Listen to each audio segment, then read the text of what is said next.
现在在北美生活，能不能谈一谈您所感受到的，在一个社会中，信仰给社会带来了哪些好处？有什么正面的影响和负面的影响？这个问题啊，其实这个我在很多节目里面啊，零零散散都讲过了，只是不集中。我们就做一个比较，是吧？这个，你比如说像北美，甚至于整个西方国家吧，他们的那个文化价值体系是一样的，信仰都是一样的，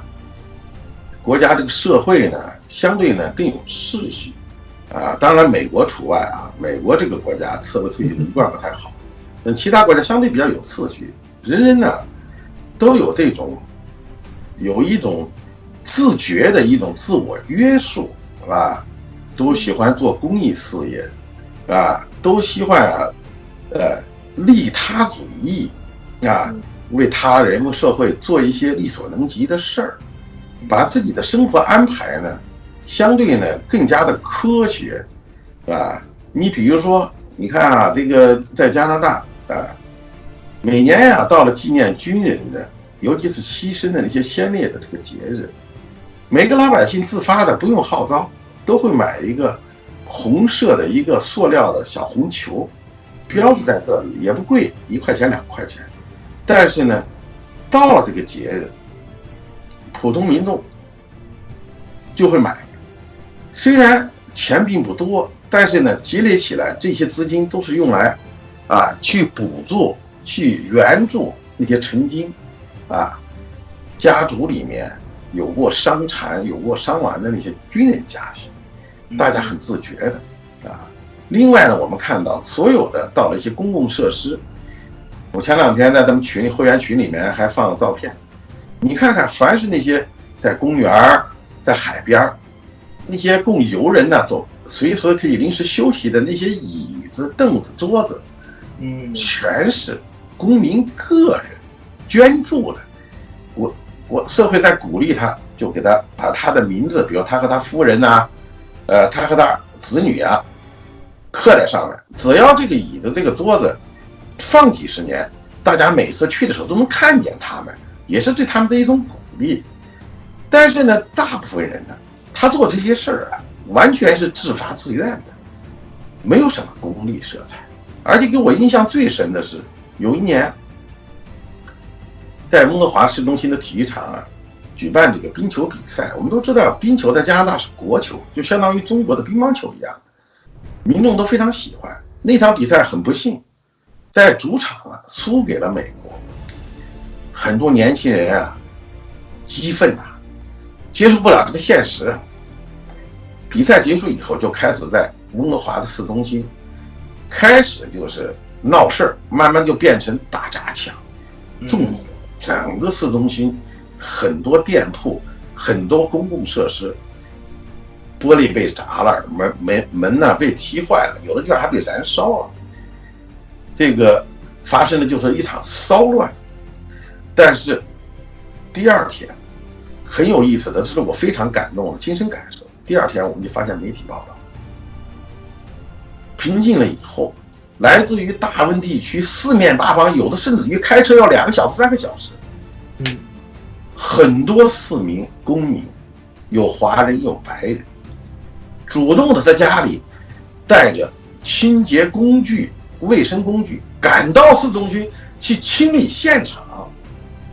完全是自发的，不是政府组织。这就表明了一种公民的素养把现场的玻璃碎片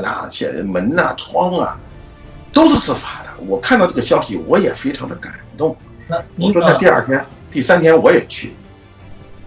第3天就全部清理完毕了。你能想象得到吗？完全是民众自发的，这种东西生活当中它说明一个什么问题他们这个素养是从哪里来的？这种公益心这种爱心从哪里来的？不就是信仰导致的结果？长期的信仰，他的这个宗教不管是天主、基督他们要求人们要善良，要做好事儿要关心他人要利他等等长期的这种教化，它就使这个国家的国民有了这个信仰以后，整体上，我指的是整体啊，不能说全部人都能够受教化，有很多人不受教化的，比如说有刑法规定，有些罪是不能犯的，犯了以后就会受到惩罚的，照样有人犯罪。西方国家犯罪率也很高，一样子。我指的是大部分人，就有了这个统一的信仰以后啊，他会用这个信仰来规范自己的人生，自己的为人处事，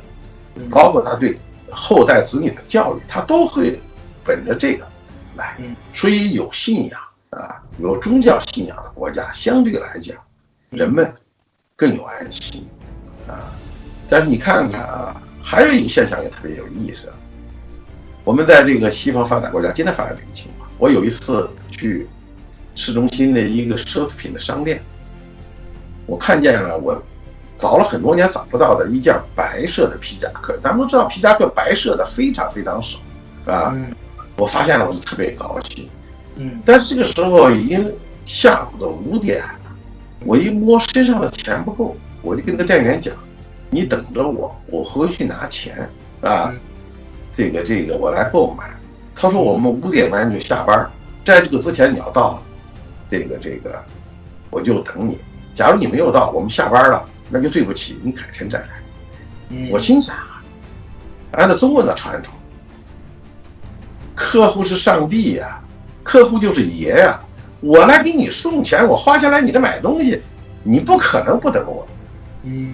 我就开车啊，让我的司机回家。取了钱啊，这个再赶过去，刚好5点半，半个小时。我去的时候，那个店员正在清理打扫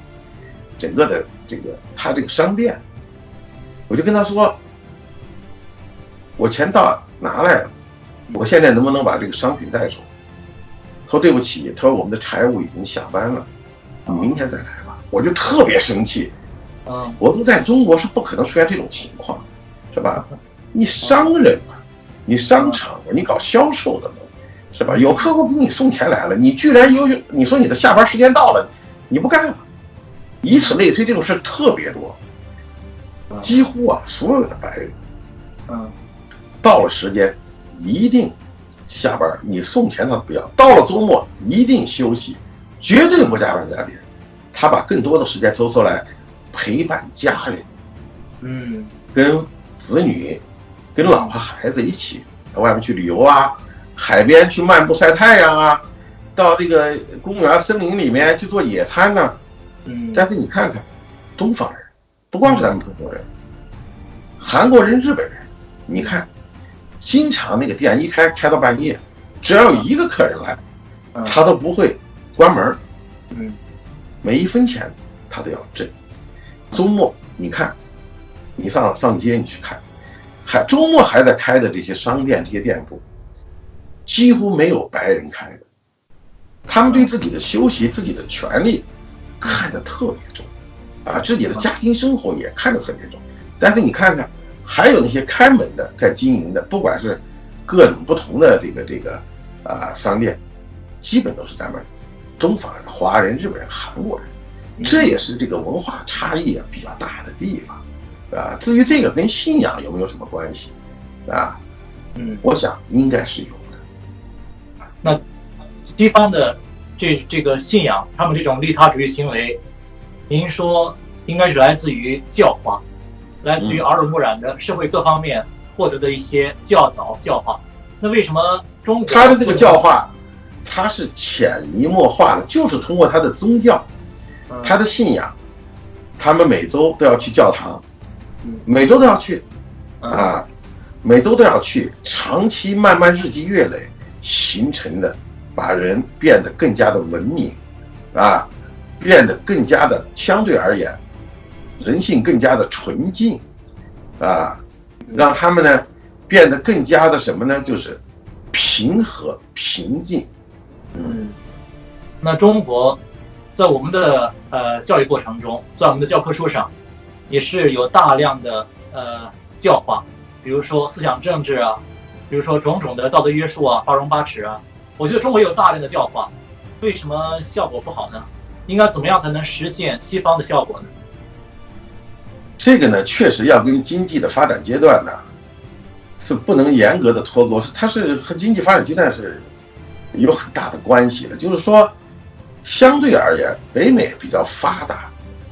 我们住的这个 house， 你一看这个条件那么好，你就觉得哎呀，中国现在也有这么好啊，房子都差不多呀，啊，环境也小区里面都建设不错。但是你千万要注意一个问题，很多这种房子 house， 它这个环境，它是50年前就是这样，不是现在。这边很多 house 都是上50年、上100年的，而50年前中国是个什么样子？你可以想象吗？你只是刚刚追上来。所以你的经济发展到一定的程度，你的文明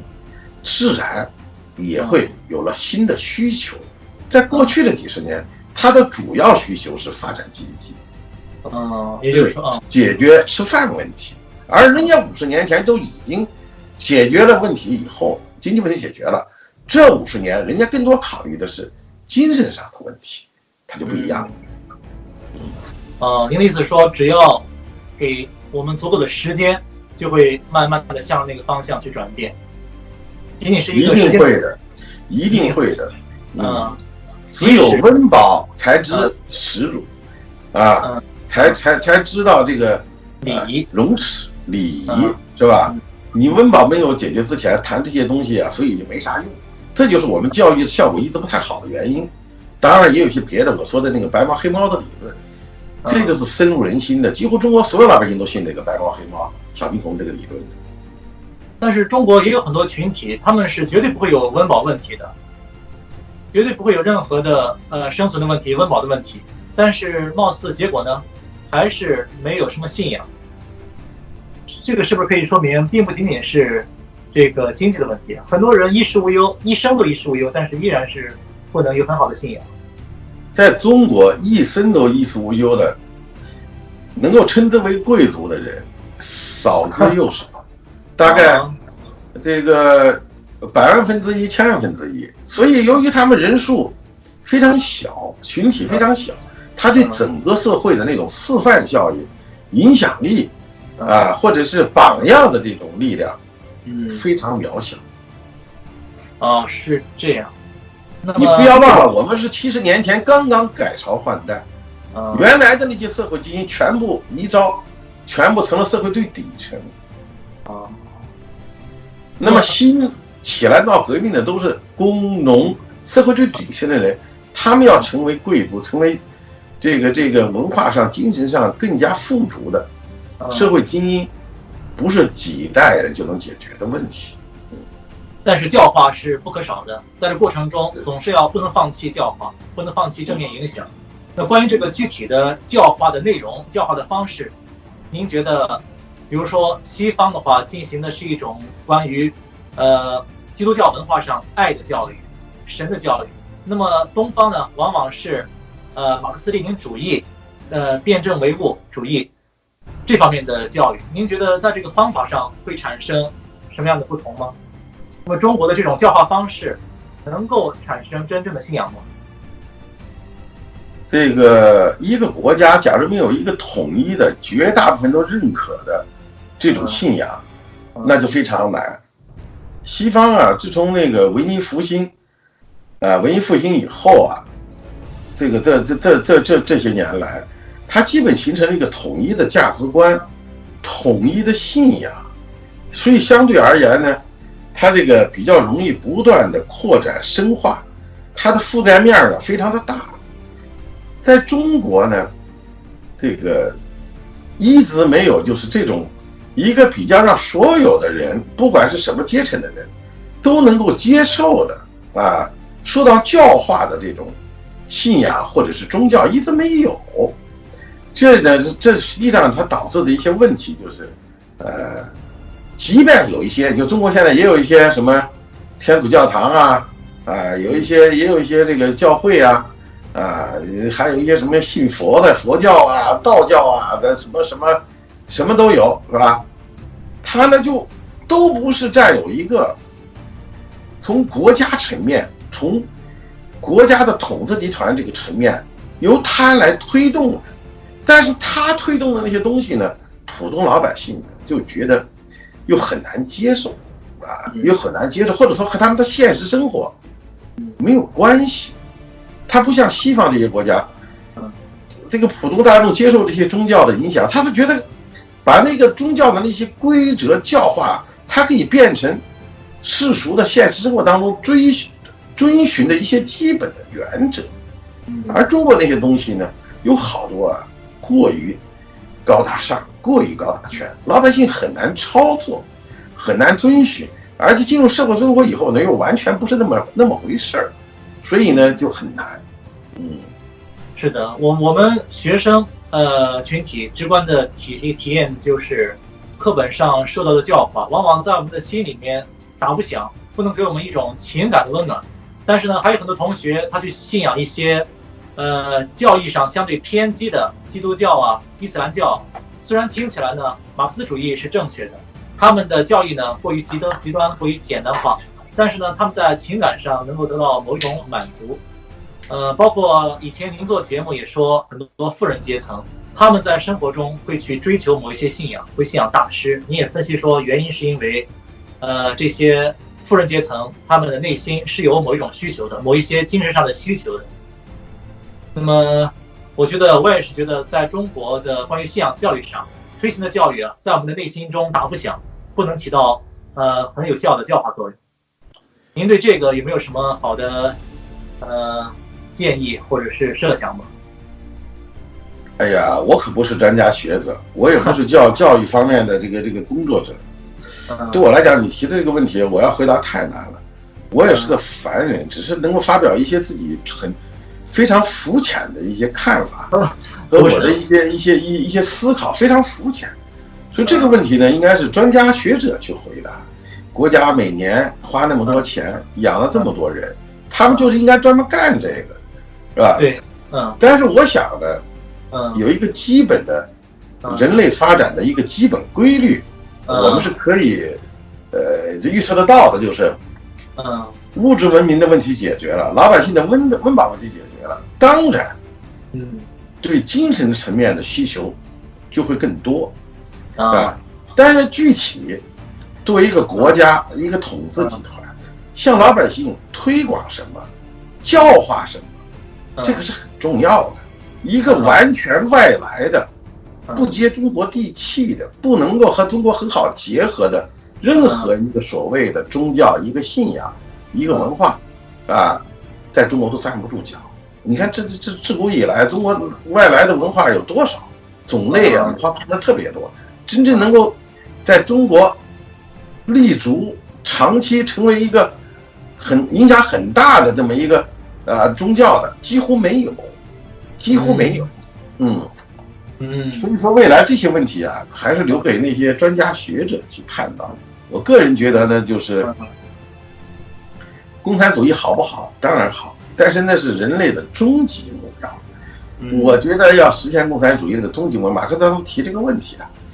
他更多的角度他是为那些辛苦的中下层，尤其是下层的民众设计了这么一套理论工人无产者主要是这个东西但是呢他没有很好的去阐述这个社会发展到一定程度都是有产者，都是这个衣食无忧了以后的这种东西。所以呢他就一部分人觉得很好，一部分人就觉得不接受，甚至还有一部分人感到很危险我辛辛苦苦积累的财富还要共产还要被国家给剥夺。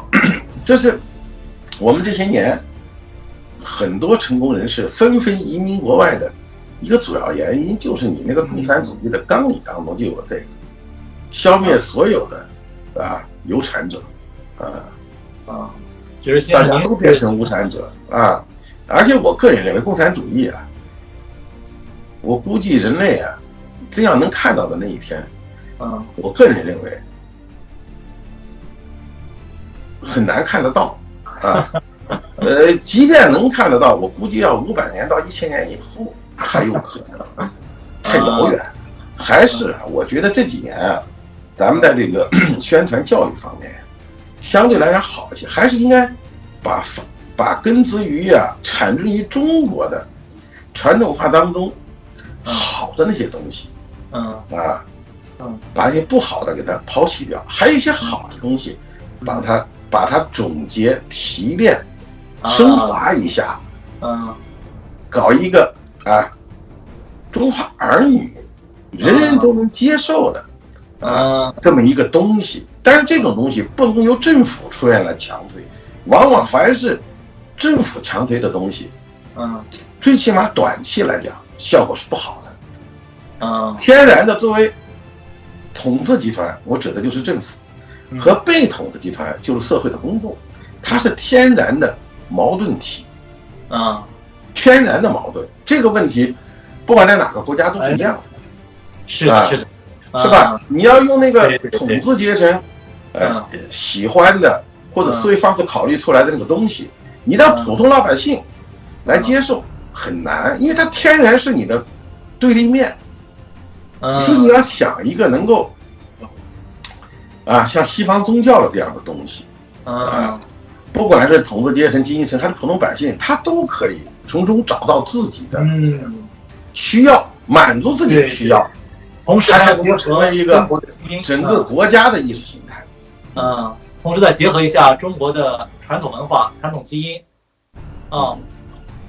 今天这期节目，学士先生是结合自己对中华民俗的认识、现状的认识，阐述了我们关于信仰方面的一点困境，也提出了一些很有意义的建议，还有展望。希望引起大家讨论啊。今天时间又到了，我们先录到这里。好。